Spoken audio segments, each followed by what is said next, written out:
For you as students, you are troubled. Next week is my test. I didn't study. What do?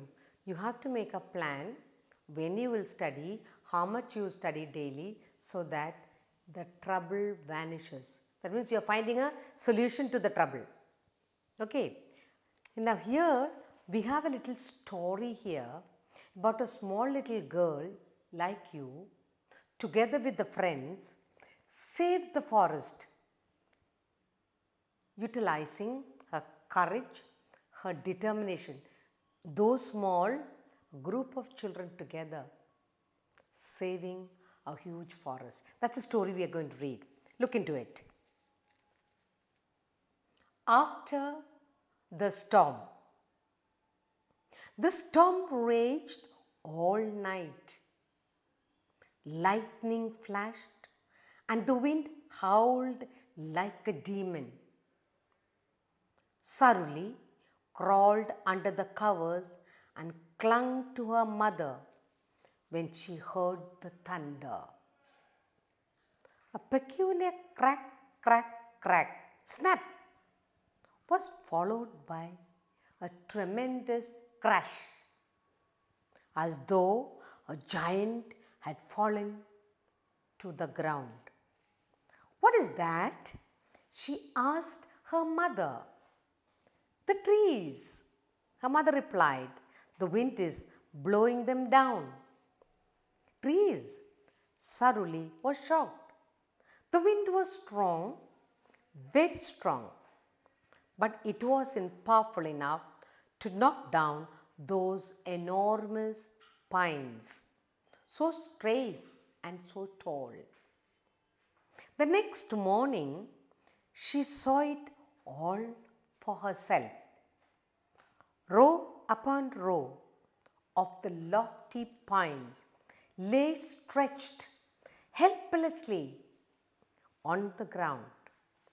Saruli was stunned. Half the jungle seemed bare. Most of the people from the small hillside village were there, foraging the branches, dragging the branches away. But Saruli, a weary little girl of 13, stood there, shocked, stunned. Gripped with fear, Saruli was thinking of the barren hillside across the valley. How desolate it looked, a real contrast to the forest near their village, which was full of fresh grass and shrubs. Suppose all the trees fell down, wouldn't the forest disappear? With an effort, she dismissed these thoughts and began to collect the wood.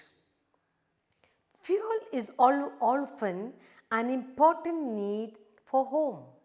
Saruli gathered a large bundle.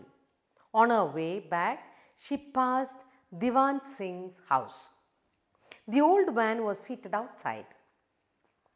"You want some wood, uncle?"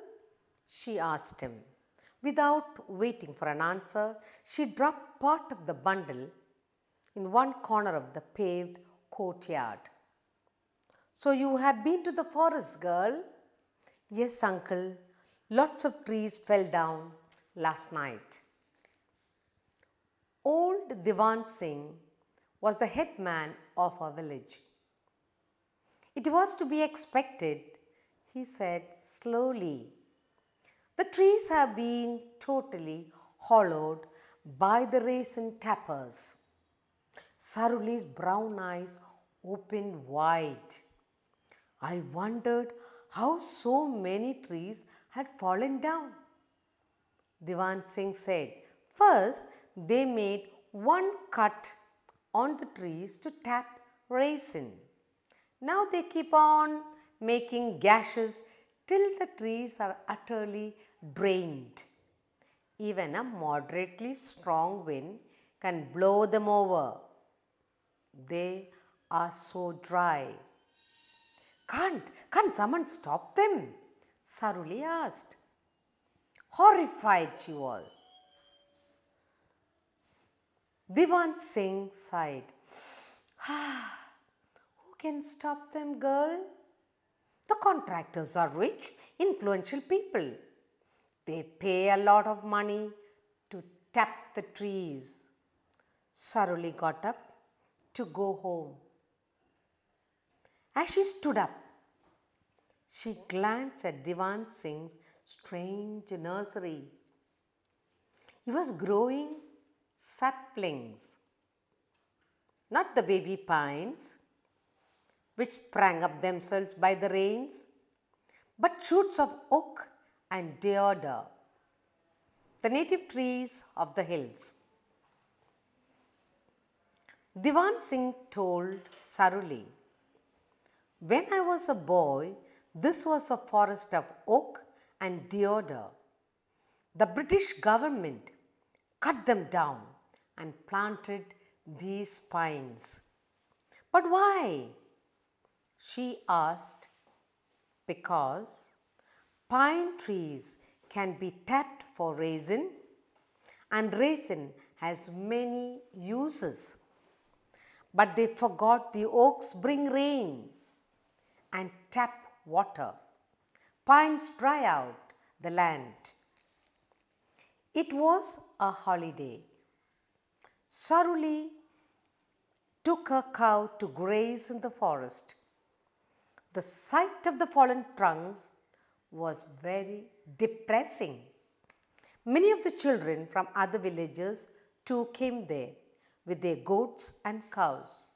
Come and play hide and seek, Jamin called out, but Saruli shook her head.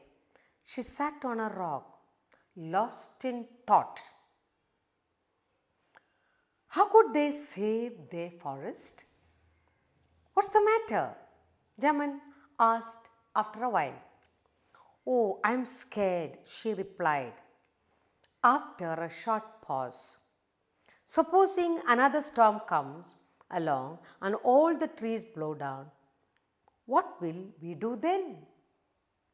The contractors pay money to the forest department to tap the trees. They allowed to do it, said Jamin in a low voice.